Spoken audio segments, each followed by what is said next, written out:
നമ്മുടെ സി പാർട്ടിൻ്റെ അത് തന്നെ സി പാർട്ട് ഫോമാണ്.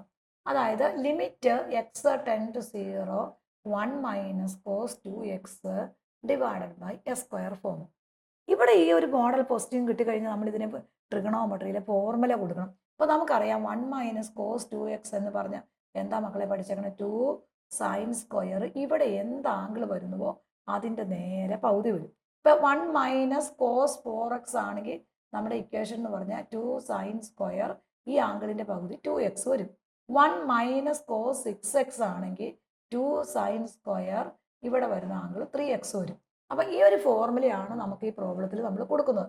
അപ്പോൾ ഇവിടെ നോക്കുക, അടുത്ത 1 മൈനസ് കോസ് എക്സ് ആണെങ്കിൽ 2 സൈൻ സ്ക്വയർ x/2 വരും. ഇതാണ് നമ്മുടെ ഫോർമുലയെ കൊടുക്കുന്നത്.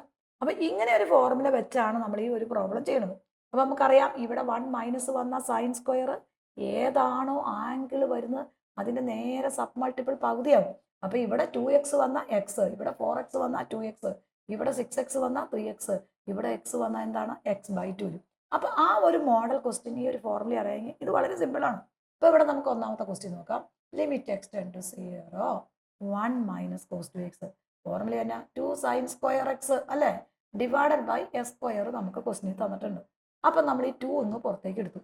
നമ്മുടെ ക്വസ്റ്റ്യനകത്ത് 2 പുറത്തേക്ക് എടുത്തു. 2 പുറത്തേക്ക് എടുക്കുമ്പോൾ എന്നാ വരും? Limit x tends to 0. ഇതിനെ നമ്മൾ രണ്ടായിട്ട് അങ്ങ് സ്പ്ലിറ്റ് ചെയ്യണം. എ സ്ക്വയറിന് a ഇൻറ്റു എ എന്ന് എഴുതാം. അപ്പോൾ സൈൻ സ്ക്വയർ എക്സിനെ നമുക്ക് എങ്ങനെ എഴുതാം? സൈൻ എക്സ് എഴുതി. എന്നിട്ട് ഒരു എക്സ് ദേ ഇവിടെ കൊടുത്തു. അടുത്ത ഒരു ലിമിറ്റ് എടുത്തു. Limit x tends to 0 sine x എടുത്തു. ഒരു എക്സ് ഈ എക്സ് സ്ക്വയറിൽ നിന്ന് ഒരു എക്സ്, രണ്ടിനും ഓരോന്നിനും നമ്മൾ സ്പ്ലിറ്റ് ചെയ്തു. അപ്പോൾ ഒരു സൈൻ എക്സ് എടുത്ത് ഒരു എക്സ് കൊടുത്തു, പിന്നെ സ്ക്വയറിനകത്ത് ഒരു സൈൻ എക്സ് എടുത്ത് ഒരു എക്സ് കൊടുത്തു. ഇനി ഇതെന്തായി നോക്കിയാൽ 1 ആയി, ഇതെന്തായി 1 ആയി. അപ്പോൾ 2 × 1 × 1 ആൻസർ എന്നായി? ദാറ്റ് ഈസ് ഈക്വൽ ടു 2 ആയി. അപ്പോൾ നമ്മൾ ഇതിനെ സ്പ്ലിറ്റ് ചെയ്ത് രണ്ട് നമ്മുടെ ട്രിഗണോമെട്രി ലിമിറ്റ് ആക്കി നമ്മൾ എന്ത് ചെയ്യണം? ഫോർമുല കൊടുക്കുക. അടുത്ത രണ്ടാമത്തെ ക്വസ്റ്റ്യൻ നോക്കുക. ലിമിറ്റ് x ടെൻ ടു 0 ഇവിടെ വരുന്ന 1 minus cos 4x divided by 3s² ആണ് നമ്മുടെ ക്വസ്റ്റ്യൻ എന്ന് വെച്ചു. അവിടെ 1/3 കോൺസ്റ്റന്റ്, ആദ്യമേ 1/3 നമ്മൾ പുറത്തേക്ക് എടുത്തു. അടുത്ത സ്റ്റെപ്പിൽ limit x tends to 0 1 minus cos 4x എന്ന് പറഞ്ഞാൽ എന്താ? 2 സൈൻ സ്ക്വയർ, ഏതാണ് 4xന്റെ പകുതി എന്ന് പറഞ്ഞാൽ 2x വരും, ഡിവൈഡഡ് ബൈ s² വരും. ഇനി ഇതിനെ നമ്മൾ സ്പ്ലിറ്റ് ചെയ്യണം. ഈ 2 കൂടെ കോൺസ്റ്റന്റ് പുറത്തേക്ക് വന്ന് 2/3 വരും. അപ്പോൾ ഇവിടെ എന്നാ വരും? ലിമിറ്റ് x ടെൻ ടു 0 ഒരു സൈൻ 2x കൊടുത്ത് ഒരു എക്സ് കൊടുത്തു.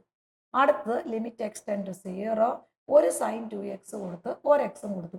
ഇപ്പോൾ ഇവിടെ നമ്മളിങ്ങനെ സ്പ്ലിറ്റ് ചെയ്തതാണ്. ഓരോ സൈൻ 2xലും ഇവിടെ s² എന്ന് പറയുമ്പോൾ 2 എണ്ണം ഉണ്ട്, ഇവിടെ സൈൻ സ്ക്വയർ 2x എന്ന് പറയുമ്പോൾ 2 സൈൻ 2x ഉണ്ട്. ഓരോന്ന് സ്പ്ലിറ്റ് ചെയ്തു.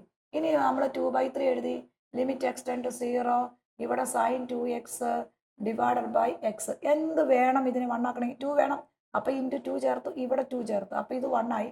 ഇപ്പോൾ 1 × 2 ആയി. അതുപോലെ തന്നെ ഇവിടെയും നോക്കിക്കേ. Limit x tends to 0 sine 2x divided by x ആണ്. 2 ചേർത്തു, ഇൻറ്റു 2 ചേർത്തു, ഇവിടെ 2 ചേർത്തു, അപ്പോൾ ഇത്രയും എന്തായി? 1 ആയി. നമ്മൾ ആദ്യത്തെ മെത്തേഡ് 1 അനുസരിച്ച് തന്നെ ചെയ്തു. അപ്പോൾ 2/3 ആയി, 1 ആയി, ഇവിടെ ഒരു 2 ഉണ്ട്, ഇൻറ്റു 2 ആയി, ഇവിടെ ഇത് 1 ആയി, ഇൻറ്റു 2 ഉണ്ട്. അപ്പോൾ നമ്മുടെ ആൻസർ എന്നാ വരും നോക്കി? 2 × 2. ഈ ഓൾറെഡി നമ്മൾ തന്നേക്കണം ഈ ഫോർമുലയ്ക്കകത്ത് 1 മൈനസ് കോസ് 4xന്റെ ഫോർമുല 2 സൈൻ സ്ക്വയർ 4x ആണ്. ആ ഒരു 2 ആണ് നമ്മൾ ഇവിടെ വരുന്നത്. അപ്പോൾ 2 ഇൻറ്റു ഏത് വരും? 2/3 വരും. That is equal to 4 into 2 ഓടെ ഉണ്ട്. അപ്പോൾ 8/ എന്ത് വരും? ദാറ്റ് ഈസ് ഈക്വൽ ടു 3 വരും. അപ്പോൾ നമ്മുടെ ആൻസറായി. ഇത് നമ്മൾ ആൻസർ ഒന്ന് ചെക്ക് ചെയ്ത് നോക്കാം. എങ്ങനെ ആൻസർ ചെക്ക് ചെയ്യുന്ന പറയുമ്പോൾ ഇവിടുത്തെ സ്ക്വയർ ഏതാ? 4 അല്ലേ. അപ്പോൾ അവിടെ നമ്മൾ ആൻസർ ചെക്ക് ചെയ്യാൻ നേരത്ത് ഈ 4ന്റെ സ്ക്വയർ ഓൾറെഡി 1/3 നമ്മൾ അങ്ങനെ തന്നെ എഴുതണം. ഈ ഇവിടെ വരുന്ന നമ്പർ ഏതാണോ അതിൻ്റെ സ്ക്വയർ ഡിവൈഡഡ് ബൈ 2. അപ്പോൾ നമ്മുടെ ആൻസർ നോക്കി 1/3 ഇൻറ്റു 16/2 വരും. ഇത് 2 വരും, ഇത് രണ്ടും വെട്ടിപ്പോയിട്ട് 8/3. കറക്റ്റ് ആൻസർ അല്ലേ നോക്കി? ഇത് നമുക്കൊന്ന് ചെക്ക് ചെയ്ത് നോക്കാം. ഇവിടുത്തെ ആൻസർ വരുമ്പോൾ ഇവിടുത്തെ ആൻസർ 2 അല്ലേ. അപ്പോൾ 2ന്റെ സ്ക്വയർ എത്ര വരും? 4 വരും. 4 ഡിവൈഡഡ് ബൈ 2 ആൻസർ നോക്കിക്കേ 2 അല്ലേ നോക്കി? ഇത് നമുക്ക് ജനറൽ ആയിട്ട് നമുക്കിങ്ങനെ വരുന്ന പ്രോബ്ലം എല്ലാം നമ്മുടെ ആൻസറുകൾ ശരിയാണെന്നൊന്ന് ചെക്ക് ചെയ്യുകയും ചെയ്യാം. അപ്പോൾ നെക്സ്റ്റ് വീഡിയോയുമായി നെക്സ്റ്റ് ഡേ. Thank you.